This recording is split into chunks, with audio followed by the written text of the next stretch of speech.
Samček sú aj väčší, tak ako aj u ľudí máme väčší, menší. Ako som hovoril, že sotorianstvo je lov a dravce v prírode sú kvôli tomu, aby vodili korist, tak si teraz takú malú ukážku lovu s našim Dánom ukážeme. Ja mu vyhodím kúsok mäska do vzduchu a uvidíme, či sa mu to podarí chytiť. Dáno, poď. No, ale chytil to nakoniec, môžete mu zatlieskať.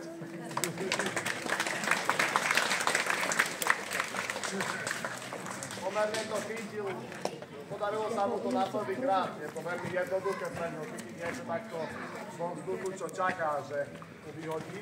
V prírode to má dravec oveľa ťažšie. Tam uspeje 10 pokusov raz, pretože tá korisť pred ním uteká, bojuje s ním, no a môže ho dokonca zraniť, alebo aj zabiť. Takže v prírode to má dravec oveľa ťažšie. Trošku tu na zúčesať. On keď bol malý, chcel byť kaderný.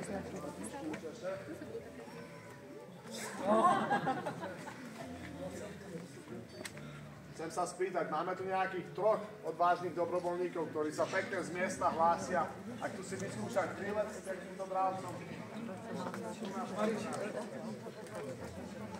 No môžeš ísť tu, poď ku mne.